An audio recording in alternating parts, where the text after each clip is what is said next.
Hello, and welcome to Lit by Moonlight, where it's not a phase to want it so bad, but be so pathetic. It has been 1 month since they redacted, Max, aired the series finale of what critics are calling the last great American prestige drama, Succession. And it has taken us approximately 1 month to process that, so we are finally talking about it today. And my God, this is not a spoiler-free podcast, so if you have not finished all of Succession and you care about spoilers, get out of here! Go! Get! We've already done this intro twice, and I think it's really funny that both times you were thrown off by the redacted that I put in front of Max in Maybe our I script did it notes. on purpose. Both times. Have you ever considered that I did it on purpose? I've never once considered that, because when I read it, I'm actually very thrown off by my redacted line, because I'm expecting there to be an HBO there. Yeah. But we cannot have nice things in this world of streaming. No, we cannot. Everything's changing, and not for the best. No. My name is Emberlyn, and I am your number one boy. You're my number one boy. Thanks, Caitlin. You're welcome. Oh, shit. I gave away what you're How dare you? Spoiler alert. I said, well, this is not a spoiler-free podcast. Yeah, we did say that. Spoilers. My name is Caitlin, and I was interested in politics at a very young age. You sure were. Caitlin, in a normal episode, we might give you a quick summary of the show, the season, the book, or the movie, whatever we're reviewing. But today, we are operating on the assumption that because all of you are insane, you know exactly what happened in Succession, frame by frame. And I think I'm right for saying that, because I really cannot imagine that by this point you have forgotten what's happened. I think the nature of the show is such that it is memorialized in all of our minds forever and ever and ever. Before we get into the series finale and talk about that, I want to hear your thoughts generally about the show. How did you first get into Succession, and what hooked you, Caitlin? I'm a very late comer to this show. It has always been on my watch list for like the longest time, but I was never like in the mood to watch it. Like, you know, when you just gotta, like, you know, you want to watch a show, but you're not gonna give it 100% at the time, so you're just gonna like put it off for a bit. And for the longest time, I was in my silly shows era, so I didn't want to like get into this show where I had to really, really pay attention to all the details. And like, I was under the assumption that this was like a political drama, and I know it had a lot of things to do with politics and business, etc. So I was like, I can't deal with that. I didn't sit down to actually start watching it until earlier this spring, where I was able to binge it all up until the finale, which was the only episode I ever watched live, and I'm so glad I did. But like, specifically for a moment for that, like, really hooked me in this show. And I've thought a lot about this, because I really think the fun thing about Succession is that you don't really realize that you've sold your soul to this show until it's already happened. And before you know it, you go from, yeah, I'll see what this is all about, to Kendall Roy is my baby girl in like an hour. So if I really think about it, the episode where I realized there was no turning back for me was season 1, episode 6, Which Side Are You On?, where they do the no confidence vote to attempt to get Logan out of the company.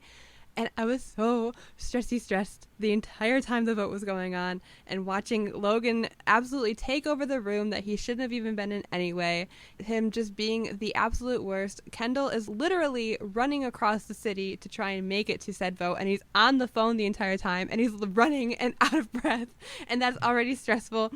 And Roman, like, last minute changes his answer because his dad influences him, and like, Kendall ends up losing anyway. And I was rooting so hard from at this point that, like, from this point on, I was dissecting every single detail. By the time the season 1 finale aired, I was just on the edge of my seat, so invested. And I think this is the episode that did it, because I was like, oh, I didn't realize how much I was rooting for Kendall at this point in time. So I think that is what hooked me, and I'm very glad that, albeit late, that I got into this show. Yeah, I think the show early on has I think it does a really good job of making you root for Kendall, because I mean, he wants it so bad. He wants so bad. You know, he really does. Like, and I want to say, I think it's funny that it was pitched to you originally as a political show because I think this kind of speaks to how separated from politics we often all think, like that the way that money moves, the way that corporations operate, the way media operates is that I never thought of it as a political show from what I knew about it. I was just like, oh, this looks like a stock photo, like slideshow with Phoebe Bridgers playing in the background. This is not a real thing. I bet frat boys love this show. And I think it's true that some do, but in like a way that's, I think like they're almost misreading the show. They like idolize Kendall without recognizing what his true narrative purpose is. But that's not what today is about. Let's talk about how I got into the show. Yeah, how'd you get into the show? I want to say it was probably not long after the pandemic started, but I want to say it was during the height of the pandemic that I really got into it. And I ended up watching season 1 and season 2 because I knew the memes. Everyone knows the memes. If you don't think you know the memes, you do know the memes. I knew the memes. Occasionally what will happen is like there'll be like one shot of something and you'll be like, oh my god, from Twitter, you know? It's just the show is completely recognizable from Twitter. Kendall is very memeable. Jeremy Strong is very memeable.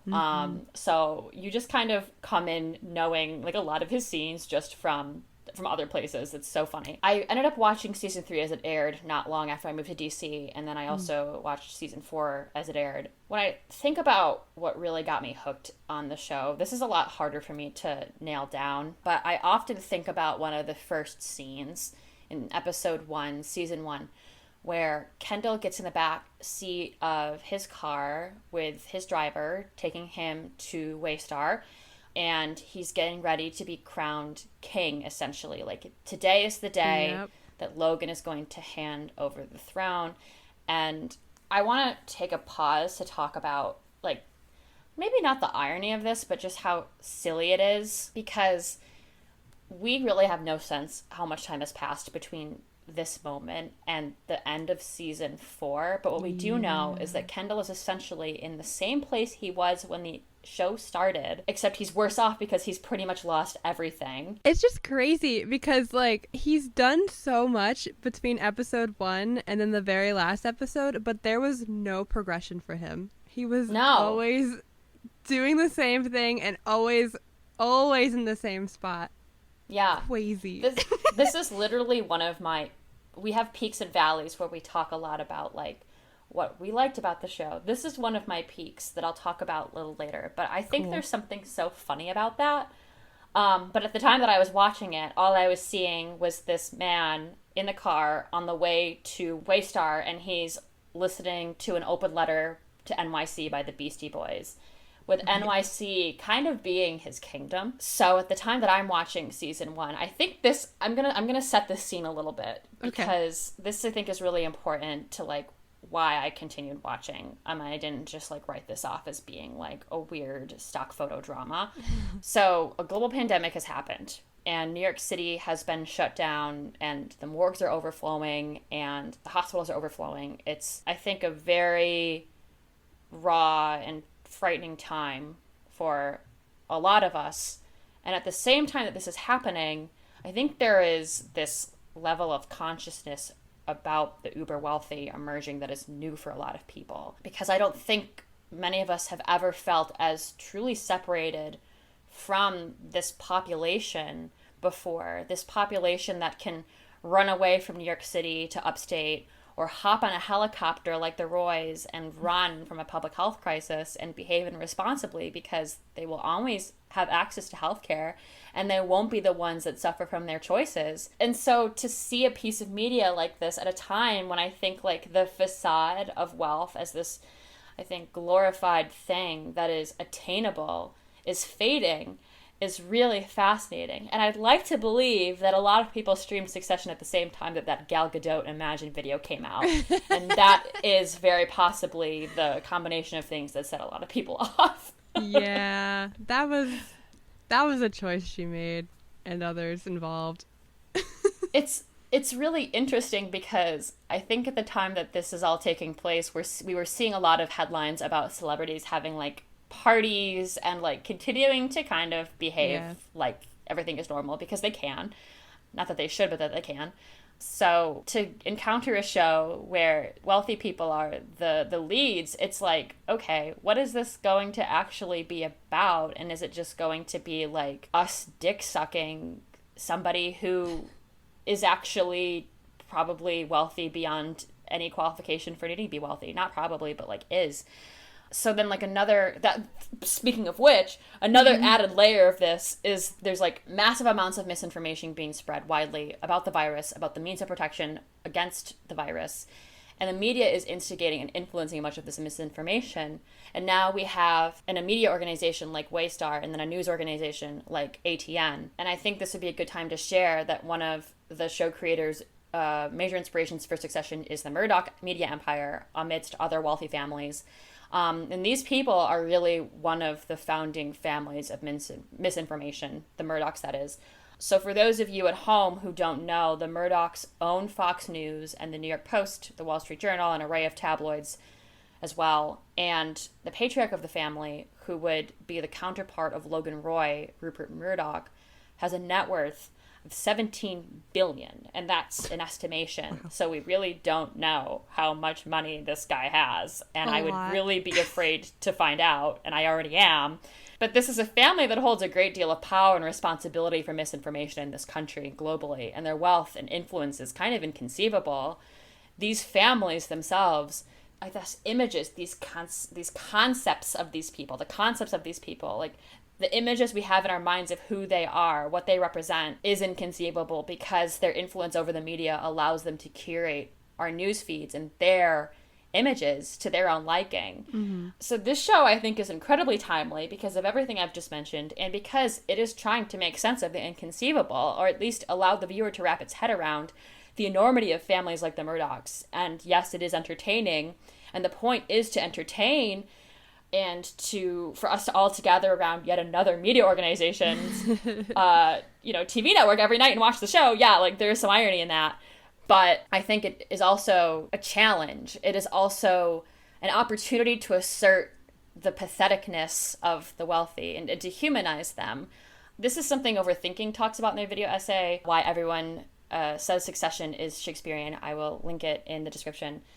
But coming back to center, we have two perspectives on Kendall in this one scene. The curated perspective, the music blaring through his headphones, him rapping along, and the humanized, almost embarrassing perspective where the music is cut and we just see him rapping to himself. And he's kind of like, he sounds like really like douchey and whiny and cringy and like it's kind of unbearable. Mm-hmm. And to me, this is the first sign that this series is not a glorification of wealth. It's not like an op-ed in support of old money. It is a humanization of the uber wealthy. And that, I hope, is deeply unwanted and undesired by Americans' non-fictional wealthy families. It is widely reported that Rupert Murdoch had some sort of clause, I think in his divorce papers, but I could be wrong about that his most recent ex-wife not give any ideas to Succession for their show. Oh, I read that, I think. I think it's crazy. More likely that this characterization of the uber wealthy takes some power away from them than it does like humanize them in a way that makes us think, oh, I feel bad for them, like as a larger entity. But we can talk more about that in a little bit. Yeah. So we're talking about how like the role this show plays in kind of like making the wealthy pathetic. It does a really good job of this. It does a good job of a lot of things, including writing headbanger line after headbanger line. I want to know if you have any all-time favorite Succession quotes. This was so hard because there's so many, and I have so many different favorite quotes for so many reasons. Like a lot of them are just really funny lines because honestly, this show is a comedy. Yeah. For the most part, like it's great. I like have literally been in tears of laughter over this show. And there's also lines that are just like really cool in the moment, and then there are lines that like just, like you're watching the show and you go, oh, okay. Like it's just like heartbreaking or just deeply, deeply sad for so many reasons. And the first one I want to talk about is one of those sad ones that just made me go, oh, ow. And that is from, I believe it is the season 2 finale when Tom and Shiv are sitting on the beach And they are, I don't think for the first time, but definitely not the last time, talking about their relationship and how to move forward. Tom says to Shiv, I love you, I do. I just, I wonder if the sad I'd be without you would be less than the sad I get from being with you. oof, dude. That's rough. Their relationship is so much. It's not good. It's toxic as fuck.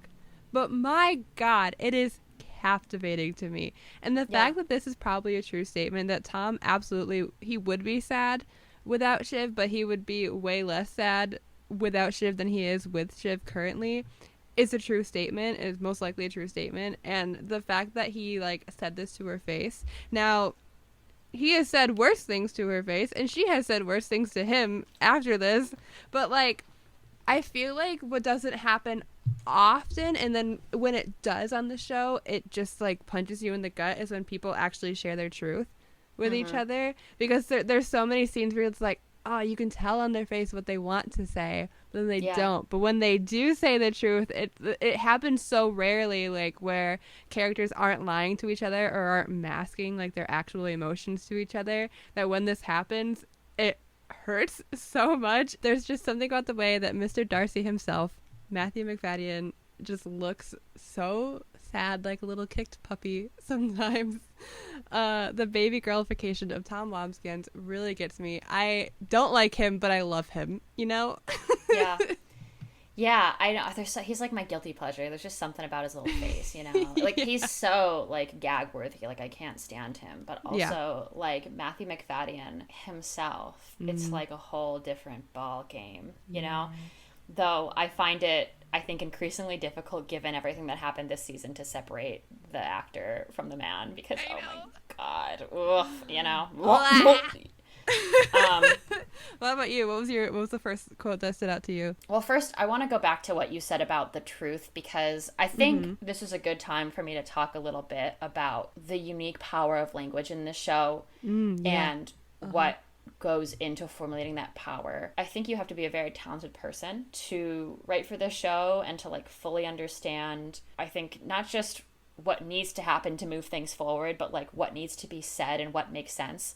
Writing could become a dying art, literally, because TV executives are trying to replace writers with AI. Boo.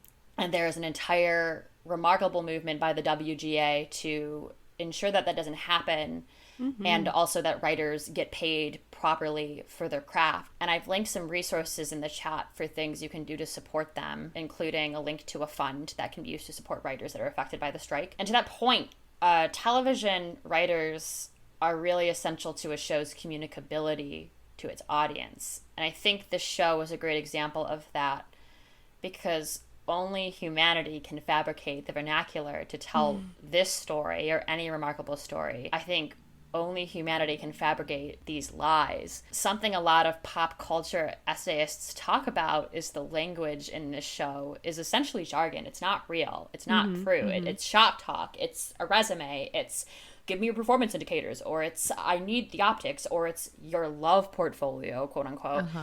And part of this is because for the characters to be true to each other would be like turning a turtle over on its back and showing that character's soft belly. And I think the layers of nuance a writer requires to tell each character's lies and occasionally turn that character over onto its soft belly and tell his or her truth is kind of unfathomable. It's like, I really don't think any of us could really do that, and there are very few people who can. So one of that line that you just talked about is, I think, also one of my favorites in the show, just because of that. The ones I wrote down, I have some honorable mentions, and I will go through those as you're going through yours. But my first one is in, I think it's episode 1. Yeah, it's in episode 1 of season 4, when Greg's girlfriend shows up to Logan's birthday party with the Burberry tartan tote. And Tom says, So, I hear you've made an enormous faux pas, and everyone's laughing up their sleeves about your date. What? Why? Why? Because she's brought a ludicrously capacious bag. What? What's even in there? Huh? Flat shoes for the subway or lunch pail? I mean, Greg, it's monstrous. It's gargantuan. You could take it camping. You could slide it across the floor after a bank job. And I love this line because it's so kitschy. It's so incredibly two girls at their high school reunion. Yeah. I think we come to understand the princess Dianification of Tom best through this scene. Because yes, he is a twat with no backbone who would probably eat dog food for Logan, but he's also kind of cunty. And I respect that. I do. Yeah. What was another honorable mention for you that really, like, twisted the knife in you? Yeah, I want to speed run 2 sad ones. Just 2 more sad ones. Because I realized that, like, the next 2 that I had listed, I was just like, I love these lines so much for 2 different reasons. But let's speed run those. Let's optimize the talking about those. Let's get the optics on those. Yeah. Thanks, Kendall. So the first one comes from Connor in season 4. It's when I believe this is when they're in the karaoke room, and Connor says, "The good thing about having a family that doesn't love you is you learn to live without it." Yeah. What the fuck? Ow! Like, Connor, I think I've realized, like, as the show goes on, I'm such a conhead. No, for real, though. For real. Like, for real. I love him so much. Like, again, when I say I love these people, they all suck and they're horrible people, but I love him. I love him. Like, because he gets forgotten all the time. And, like, he's the Roy sibling who is least on our screens, but when he's there, sometimes he breaks our heart, or like you learn information about him that breaks your heart. And I feel like there was so much information that we learned about Connor in like the last season itself that just rips my damn heart out. And this one where he's just learned to live without love because his family is so horrible, and the way that he's had to grow up, it broke my heart.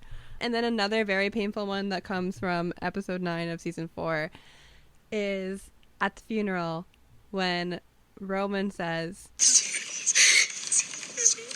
he in there? Yeah. Get him out. about his father being dead in a casket. Like, that is, it's not just like the is he in there, where it's just like, because up until this point, like, he said he's pre-grieved, you know, like he's put up this whole front, it's like, yeah, actually I'm good, and the Nile is a river in Egypt, literally. And he like, it's just fascinating to me because like when they learn of Logan's death, like, he doesn't believe it, and he tells his siblings, like, well, we don't know if it's true or not, so why are you even saying it? Like, why are you saying that he's dead? Like, we don't know if that's true. And they're all just like, dude, he is. And he's just like, well, we don't know.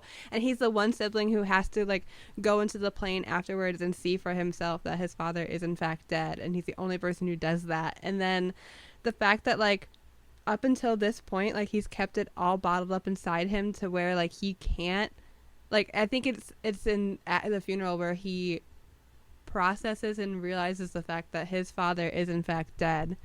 And the is he in there, it's already heartbreaking because it's just like, yeah, like, he is in there, like, you have to believe this, and this is true. Can we get him out? No. I was gone. I was like, absolutely not. Like, don't make me cry over this man, please. I can't do it. Daddy is getting his Emmy. Yeah, he is. Okay. Kieran Culkin doesn't get that Emmy, then what is it all for? I literally don't know. That's a really good question, though. What is it all for? What is all for? What was your next favorite honorable mention? This was almost, honestly, this was kind of my runner-up. Like, this was almost my favorite, but I don't know. Things fell apart at the last second. When the Roy kids are fighting in their mother's garden in the series finale, Kendall says to Shiv, Cunt is as cunt does.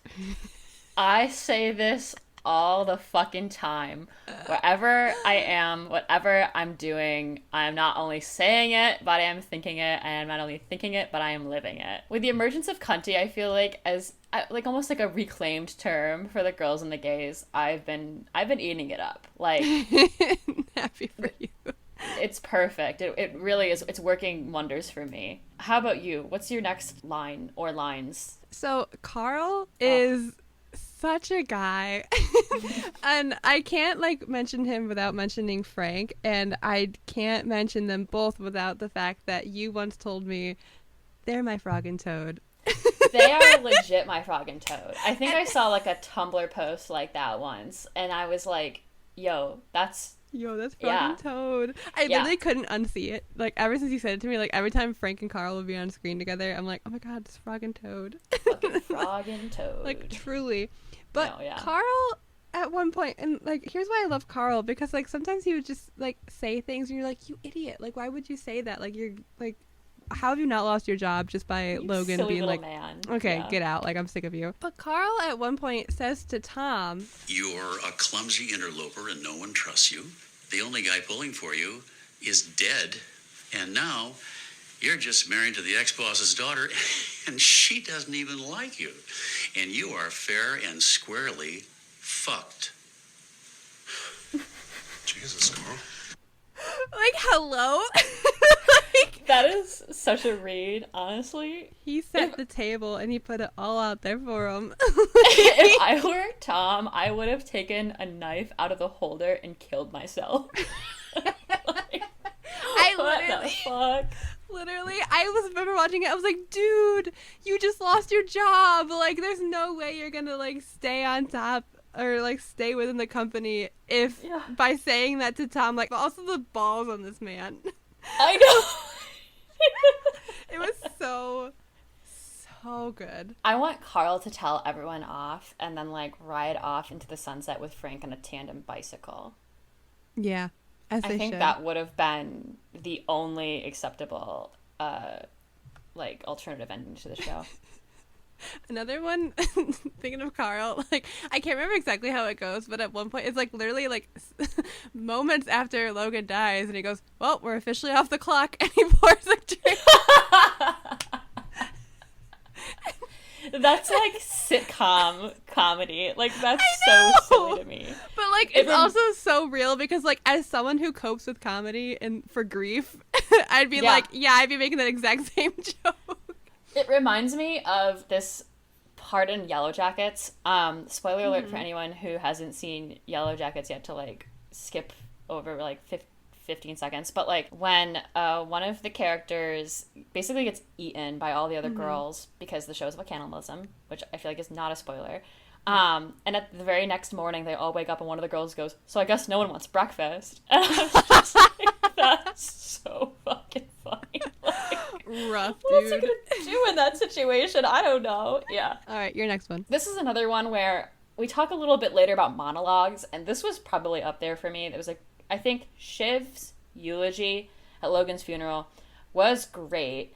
But one line that will stick with me forever, like, it's probably copy and pasted into my diary already, as in, like, I literally printed it out, cut it out, and then used a glue stick to plop it in there instead of just writing it, because that felt more organic. You know, he couldn't fit a whole woman in his head.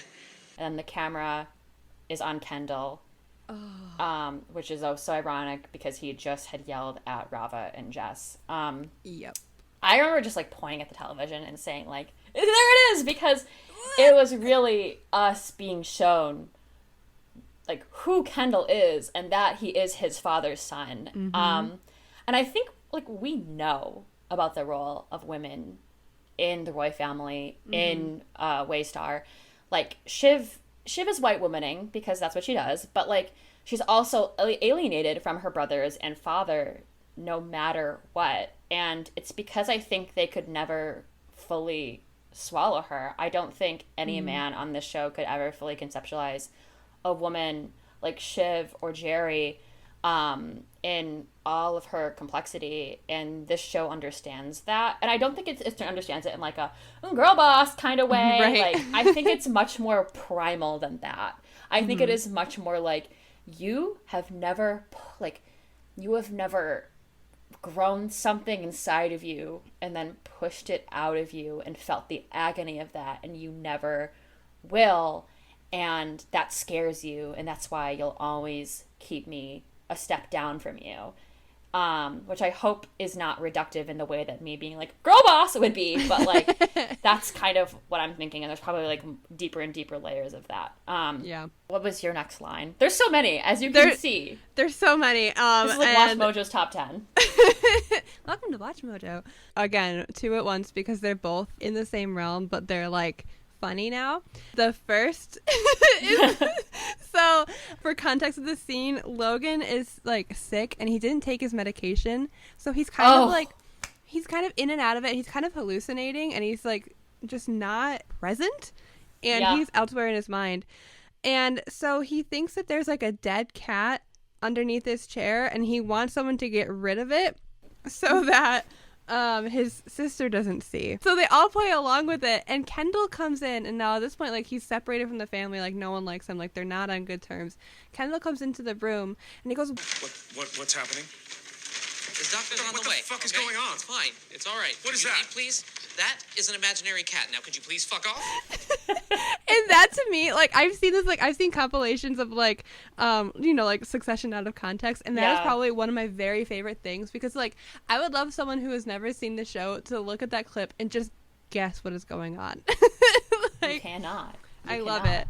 And then the next one is not necessarily a line, but we see that Roman texts Jerry. He says, "I am going to kill myself," and she just responds with the thumbs up emoji and then puts her phone away. And I laughed so fucking hard at that. I had to like rewatch it like 10 times just to see the message, "I'm gonna kill myself," and she goes, "Cool."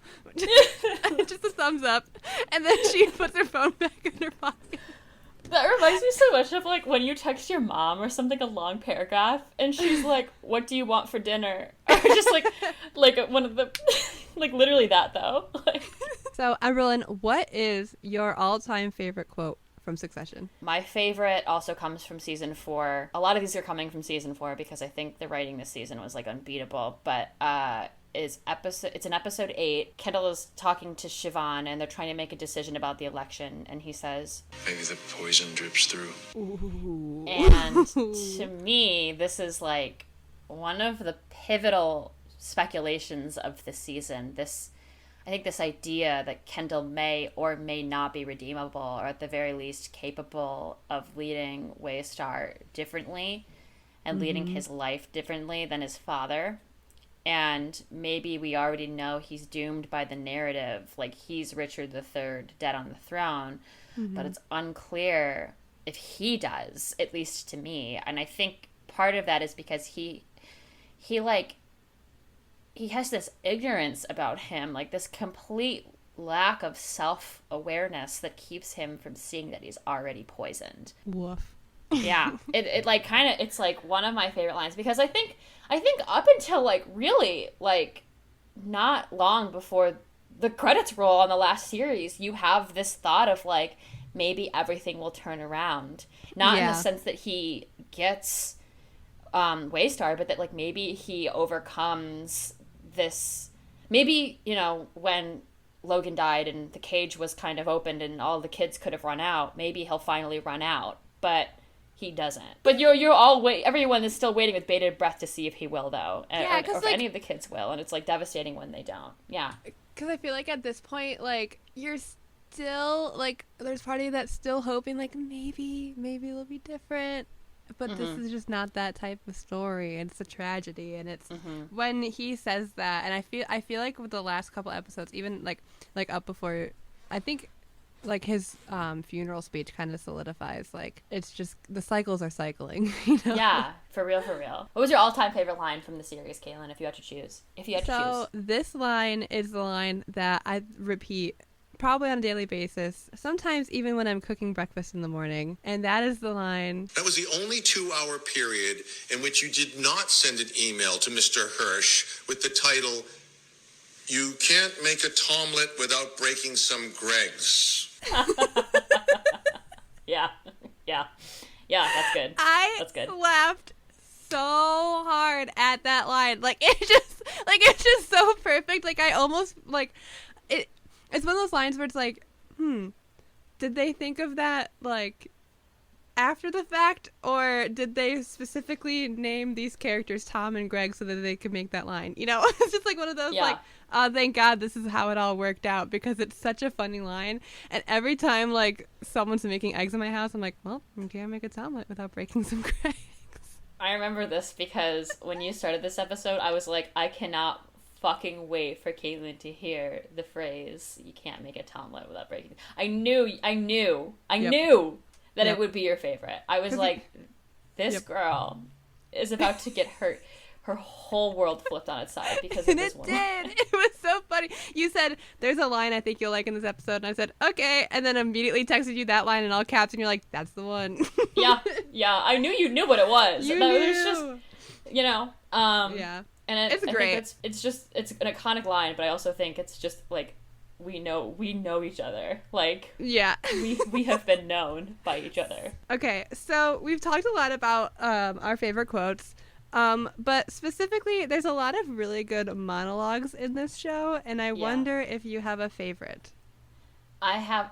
It's hard to choose because, I mean, these are classically trained actors. A lot of them began in the theater, which is, I think, part of what makes this show so good is like that training. There's more I could say about that. But until my dying day, the magnificent, awful force of him will be stuck in my head. I think Jeremy's eulogy, Kendall's eulogy, I'm gonna give them co-ownership of this. They're the same person. Will probably be with me forever. It is one of the greatest moments in this entire series, and the writing and acting are sensational. And I think if you talked during this scene, you're an insane person because it was silent in my house. Like, yeah. When he got up there, that's all. I think somehow Kendall in the scene is able to curate one of Logan's last godly moments posthumously, because that is who he is to his own son, and this is the image that he has curated throughout his life, kind of like a god among sheep. And when he dies, I think the era of like great media moguls, classic media moguls who use, you know, television and print media as their medium, dies with him, and in its place comes Mattson, a much bigger god that kind of like swallows him up posthumously, and it takes Waco in its process, you know, in his process. So because to Kendall, Logan is a god as well. So we at home, we know he's dying, now dead. He's having gaff after gaff because the show has humanized him in the way that, for example, Shakespeare humanizes King Lear in the final moments of his life. And in the way that I think a viewing audience for Logan's funeral, those who haven't already decided he is a fascist may also start to see the blemishes in his facade when Eli eviscerates him in his eulogy. So it is up to Kendall to, as they say, as the Roy kids say the other side, quote unquote, when Roman falls apart. And he does say the other side, and it works for two reasons. One, the power of language. It all comes back to the power of language. And also because Kendall is a little delulu and very possibly genuinely believes some of what he's saying. 100% believes what he's saying. Yeah.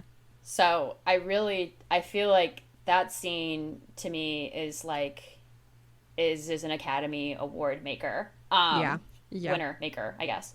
So that was mine. Something that sticks with me is what he says immediately after that magnificent awful force in him, is when he says, and that, my God, I hope it's in me.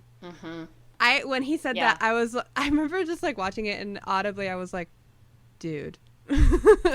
Wow. It's crazy. It's really just like it's like a prayer. It really is. Like, for him to say that, I feel like in the house of God, I say that kind of ironically, is so like powerful, because it's like he's standing at the podium, he's looking out at essentially the congregation of Logan Roy, and he's making this like, he's making a play, obviously, but he's also like, it's like an incantation. I hope it's in me. It's like like he's trying to manifest it. Yeah, and it's such an interesting, I think, digression from the previous episode where he's wondering if the poison drips through. Because I think he realizes that the only way to hold on to everything is to become the dying god. So, yeah. Fuck that. How about you? What was your favorite monologue? I don't know if this counts as a monologue. In fact, I know it doesn't because it's between two people. But I just like wanted an excuse to talk about this scene in season 4, episode 7, when Tom and Shiv finally have the fight that they've been needing to have for like 4 seasons. Wow. Speaking of Emmys, give these two their Emmys. If it's possible to give multiple Emmys out in each category, I think it should go to everybody in succession. I loved this scene so much because they were finally clearing the air, as Shiv says, in this scene, and neither of them, like, finally, neither of them were beating around the bush. Like, this fight was brutal. Tom tells Shiv that she's broken, and Shiv tells Tom that she literally doesn't care about him, and they speak of their absolutely toxic relationship, and they hate each other so much, and they hurt each other so much. But what kills me is that they both really and truly love each other, and that is the worst thing that either of them could do.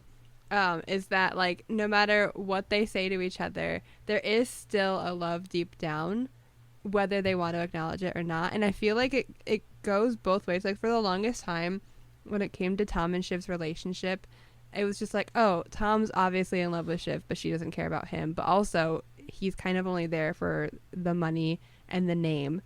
And then at some point, it would get to a point where it's like, no, Shiv does care about Tom because she makes sure that, like, despite everything, that he is protected. And then, like, when she is losing him, she low-key falls apart. So it was just an interesting dynamic to watch, and like I loved it so much watching this scene because, like, up until this point, like, they've been on opposite sides. They haven't really talked to each other. When they talk to each other, it's about nothing, or they're not saying what they really want to say to each other, and you can see there's so much hurt. So they finally just said all of the awful things that they needed to just get out and say to each other, and it was such a compelling scene. And it's just so, like, they're so interesting to me because despite all of the hurt and despite being the absolute worst people for each other, they have no one else but each other. And that, again, I say is captivating to me because they're so, I've never, like, really paid too much attention in media to toxic relationships like this. And I've never really seen another one like it yet. But it is just so interesting to me that, like, they were made for each other, but, like, in a horrible way. It's so, I think what's also interesting about it is, like, they finally clear the air, but it doesn't really, like, nothing is, like, in the holistic therapeutic sense fixed within them, because then in episode 8, during the election, Shiv finally tells Tom that she's pregnant after he said such horrible things together, and he delivers her another blow, and he says, like, something along the lines of, like, is that even true? Is it even real? And, like, that is, and then I think, you know, the last shot we ever see of them is together, basically, hand in an unlovable hand. Yeah, Macbeth and Lady Macbeth in the back of a Escalade, and it's like, it's really insane. It's like an insane thing to do. It really is, like, wow. Like, they did that. This is going to be a silly question because I know we're talking about monologues, we're talking about quotes, but what is your favorite scene? And, like, yes, these are all very different questions, so. Ever since I've watched it, it has quite literally lived rent-free in my brain. The last scene of the finale of season 3 is probably one of the best finales I have ever seen on television, ever, that Tom betrays Shiv. We watched this together via FaceTime, and I remember watching this and just, like, holding my breath the entire time. And then when Tom comes into view and Shiv sees him, I just was I yelled. I yelled so much. I was like, no fucking way. What really gets me about it is the very last thing you see on your screen before it cuts to black is Shiv, like, kind of looking off. Like, she's just got complete contempt in her face. She's angry. She is bewildered. And Tom comes up right behind her and hovers behind her and has his arm on her shoulder. And it mirrors the opening credits of Logan standing behind a young Shiv, which I just find amazing. And just, I've literally, like, dreamt about this scene. Like, it has shown up in my dreams. I'm, like, literally rewatching it in my dream going, can you believe this? Like, oh my God. It's like the way we all should have known here that Tom was coming out on top.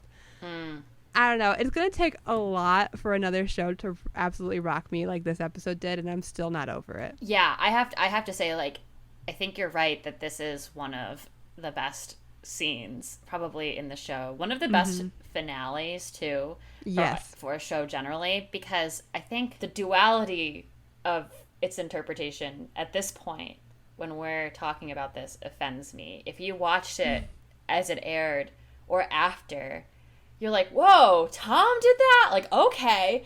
And you're like, oh, did I underestimate Tom? Right.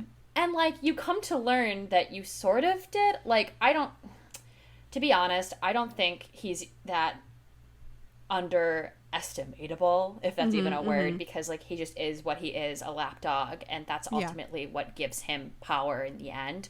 Regardless of what happened, this man fucked his way up to the top like Lana. And when you watch, I think if I were to go back and watch that scene again after having watched the finale, I'd be like, oh, like, this man really was playing the long game. And Shiv, who constantly alienated him, who had him in her pocket, was shivved by her own husband. And, like, the Lady Macbeth of it all, the always a kingmaker and never a king of it all, like, it's kind of embarrassing for her. It's like why she's my top fave foul wife. And that scene also gets me because of the Tom Greg garbage truck that pulled up about 5 minutes before the betrayal.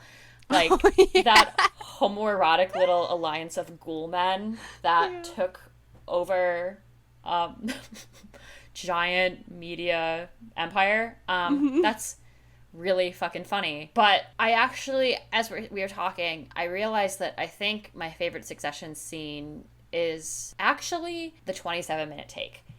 And oh my God, yeah. I forgot about the 27-minute take as we were getting excited about the series finale. But it's what it is it's the longest scene ever shot in Succession. And it's all, for the most part, like, one full scene, like, no stops, no cuts. And it's the big three basically finding out that Logan is dead. And the acting chops on all three of these actors. It's so hard. I think, like, I talk about this episode a lot, like, in therapy. Because like, I remember after it was over, my partner asked me, like, why I cried at Logan's death. And I had said to him that it wasn't like the death per se. I wasn't sad about Logan. I was sad about I guess the concept of losing an abusive parent and the complexity of that. Because I think, like, if you have a parent that maybe you love them, but they also are terrible to you, and they've, you know, done things to you that have traumatized you for life and kind of made you into this very unhealed, unwell person. I think the weight of losing them is very different.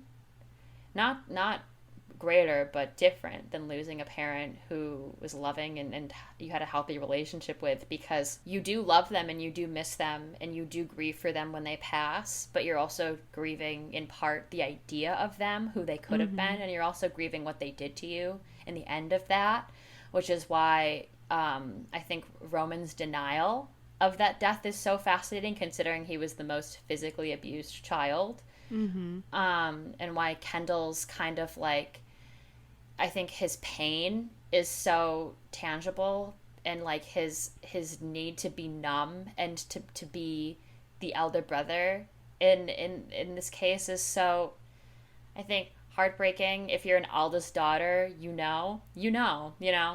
And why Siobhan's like sadness is also just so deeply disheartening, considering that, like, you know, she was Pinky, but she was also like maybe going to be it according to season 2, but also maybe not. So I don't know. I think the acting in the scene is incredible. I think that the revelation of his death is probably one of the greatest shocks in any series ever, to kill your main character off so early.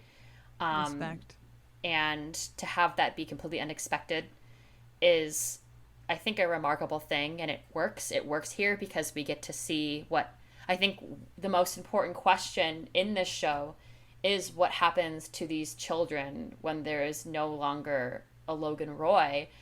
And I think that the showrunners do a really good job of answering that for us. So that's probably my favorite scene. It was a good scene. Like every second, but I love the progression of it, of being like, nah, he's like, it's like, to me watching it, I didn't believe it at first. Like when Tom called, I was like, he's just saying that to get them to do whatever Logan wants, and Logan's telling him to say that. And it literally wasn't until you physically see Logan that I believed it. I was like, oh, he's dying. Yeah. What? It was crazy, but it was super, super well done. It's well done, and it's also, I think it's also ironic. A lot of people talk about this, and I feel like I'm gonna commemorate it here. But like the fact that it's really like a no real person involved type of scenario where Logan dies, kind of the way we found him. In doing his business, and not literally. And I think that's really, really great too. Is like, he's just some guy at the end of it all. Like, it wasn't really like just some guy. Yeah. It wasn't like a glorified death. It just happened. Yeah. And you don't know when it's coming, and there's nothing you can do about it. It's just there. Yeah. And that's what it is. And then you got to deal with it. I thought it was one of the most realistic deaths that I've seen of a main character before. And also, like, my dad and I talked about this, like, when you can kill off your main character and stick with it, and so early on, that makes me respect, like, writers and showrunners, like, so much more, because it's just, like, that's a risk that you're taking, and then you're sticking with it. Like, I mean, in the age of all these freaking superhero movies where it's like, this person dies, isn't it so sad? But then, like, just kidding, they're fine. Like, you can't, it cheapens everything, and it just takes away from the story for me. So when people do it, and they commit to it, and they do it well, I'm just like, yeah, this is good storytelling. How many years do you think it's going to take for Robert Downey Jr. to be like, all right, I'll do another, and for them to, like, revive Iron Man? I'm gonna say, like, I'm thinking like 20, but that's, like, generous. I'll give it, like, a solid, probably next year. Tomorrow. Guess what? We're announcing. I hope we don't manifest that. I really don't wanna. Thank you for listening to Lit by Moonlight. This was part 1 of our Succession breakdown, because truthfully, we just had so much to say. Tune in next week when we come at you for part 2 of our Succession breakdown, where we may have a breakdown. And if you have not yet sent me Ken Stewie fanfiction, I will be killing myself in the next episode. Stay tuned. Live on air. It's audio only, so I hope you make it, like, really dramatic. Do you remember when we all thought that Kendall was going to throw himself off the Waystar building? Genuinely was waiting for his body to fly past, yeah. I can never forget. I think it'd be funny if I, here in DC, walked out of screen, and then you, Caitlin, in New York, looked out your window, and my body just went flying past the window.